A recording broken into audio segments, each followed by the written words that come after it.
Many years ago, I was attending a Catholic university, and the cafeteria, there was a split cafeteria. So there was cafeteria for us, the students, and then right next to that, which we never got to see, there was another cafeteria um, for the priests.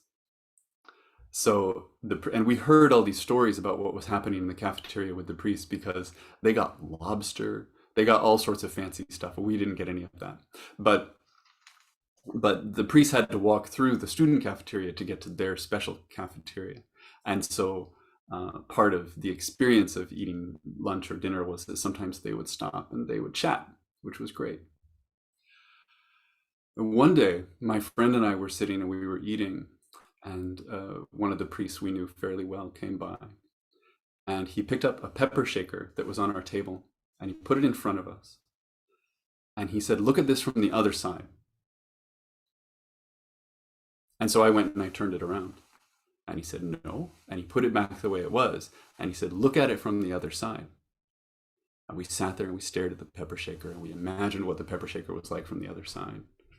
And he said, "You can do this with anything. You can do this all the time." And then he went on to his luxurious meal.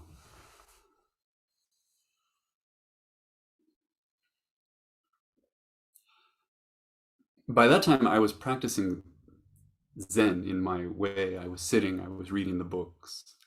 And I took this as a really clear affirmation of what I had been studying, that I needed to take a kind of omniscient lens. I needed to see more of what was going on, right? Here I was, and I was only seeing one side of the pepper shaker. I need to see both sides of the pepper shaker. I need to see it from the left. I need to see it from the right. And I need to be doing this all the time. It's a really fun exercise, by the way. I encourage you, even as we're sitting here, even as you're listening to what I'm saying, notice an object in the room. Maybe it's the computer you're looking at. Maybe it's your phone. Maybe it's a vase. Just for a second, look at it from the other side.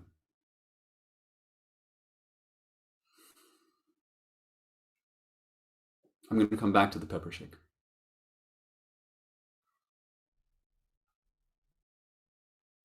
For probably about as long as there's been Zen, there's been a concern by Zen teachers about what is commonly referred to as Zen sickness. And when we hear stories about monks who are exhibiting Zen sickness, they're kind of lost in their own idea about what this is, right? They're interested in the theoretical more than the practical. They're interested in their view of the Dharma more than what is in front of them. And so we have so much in the koan literature where someone asks a really theoretical question and then a teacher slaps them in the face, right? To bring them to something that's immediate, to bring them to something that's here. And this Zen sickness, if we're going to describe it in really simple terms, most often is someone not only believing that they can see the other side of the pepper shaker, but believing that they're seeing that all the time. And so they have an access to a greater truth.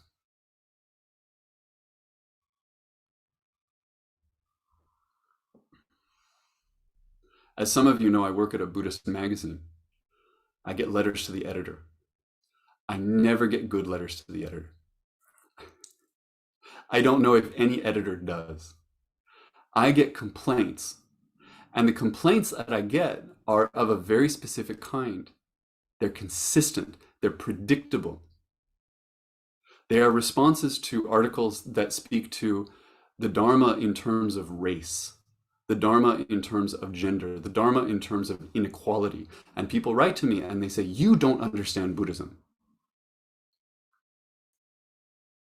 Because the absolute view doesn't see race. The absolute view doesn't see black and white. So you're misrepresenting the Dharma.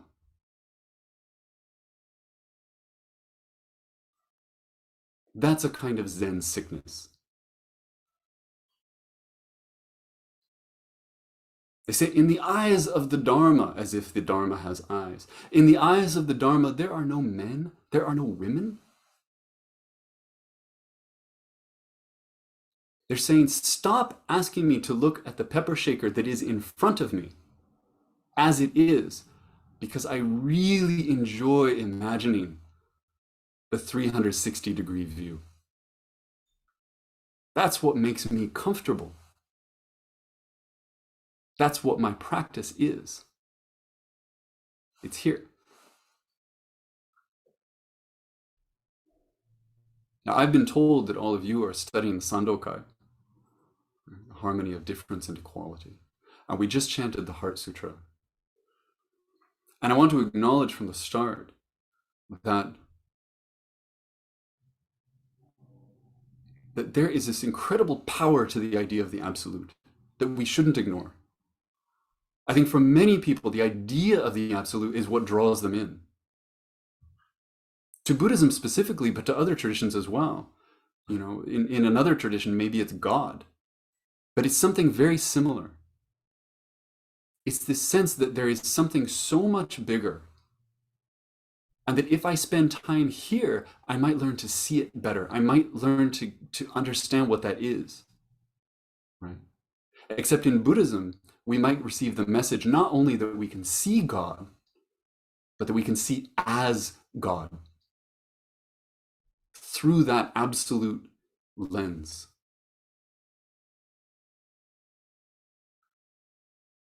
I wanted that. I wanted that, and I had such faith that I assumed that was what was to follow.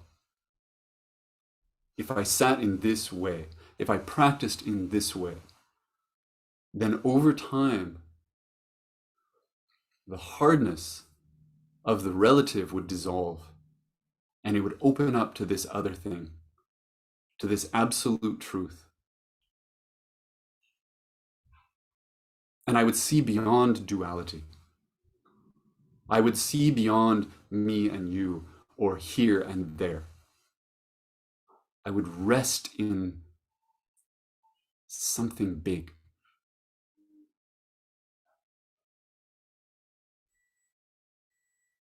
I would hear that form is emptiness and emptiness is form. And I would think, as probably most of you have thought at some point, and most people think, well, I know what form is. I get what form is because I can touch it. But I don't know what this emptiness thing is. So I'm going to put all my energy into that. That's the one that matters. If you are guilty of this, and we can all be honest here, if you are guilty of any part of this, then what you have constructed in your mind as a diagram of reality is a little bit confused. Because the almost inevitable response to this kind of thinking is a belief, even if we don't articulate it, even if we don't admit it, because we keep saying form is emptiness and emptiness is form, but deep down, the absolute reality is reality. And contained within absolute reality is the relative. So there's a big thing and it's containing a small thing. And from within that small thing, you can't really, you know you're part of something bigger, but you can't really see all of it.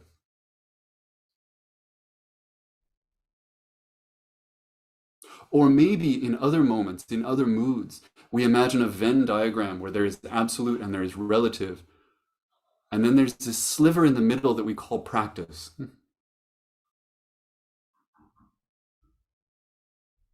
And when I'm sitting there, maybe I'm seeing both.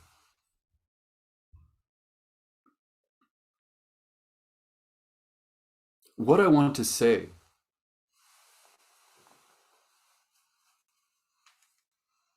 is that the Venn diagram of relative and absolute is a perfect Venn diagram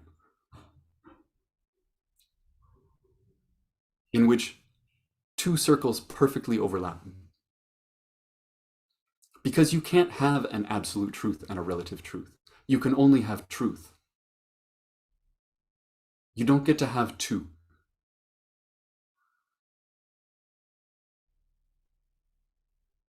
But something can have two sides. Just like a piece of paper.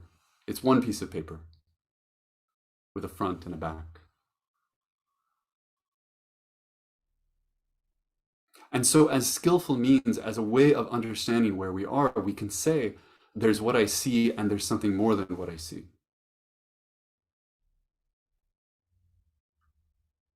Which brings me back to the pepper shaker. I don't know what the priest wanted me to see. And if I could go back, if I could find him now, I would ask him. I would say, do you remember the thing? What were you asking me to look at? Because I have no idea. He walked away. What I do know is that it took me years to let go of the idea that he was asking me to see something else. I don't think that's the invitation of that exercise. The actual invitation, or at least the one that aligns with this practice, is an invitation to recognize in this moment and in every moment that there are things you do not see. That there is simply more.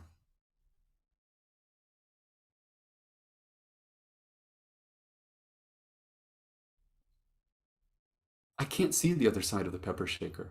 When I try to see the other side of the pepper shaker, all I see is my mind.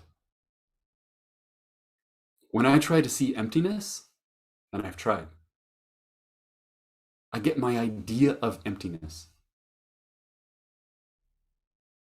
When someone says the absolute, my mind immediately goes to a place where I can describe that, always using relative terms, always through the lens of this human body and these two eyes. Always. Always.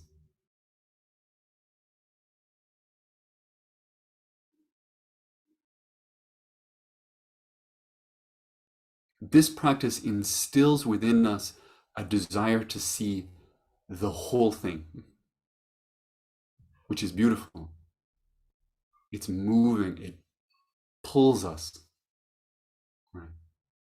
And then once we're there, once we've established that kind of sense of vow, I'm going to see it. If we stick around, then it also says, you can't. I'm sorry. When you say that beings are countless and I vow to free them all, you don't get to see them all. You don't get to know them all. You get to do it in this clumsy form, in the dark.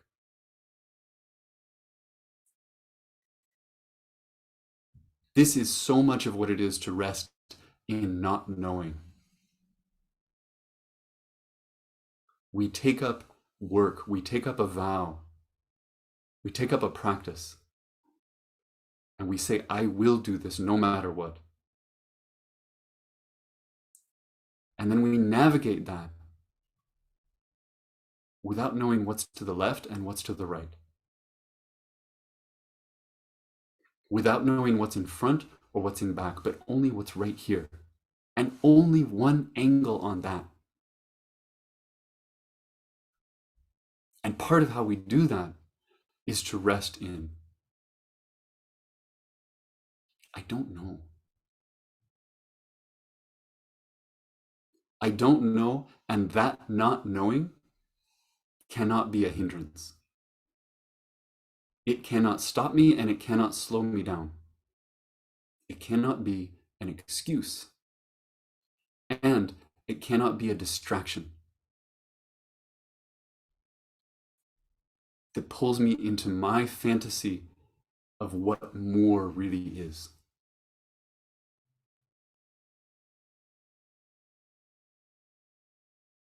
there is an element of reality.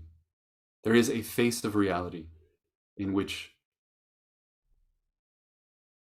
me and you is not a distinction that matters. We can try to work from that. We can work from the hypothesis of that. And that can be part of this clumsy stumbling in the dark.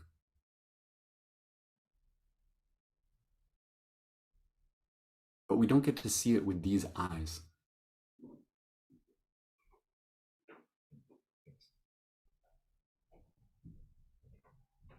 And these eyes are all we have.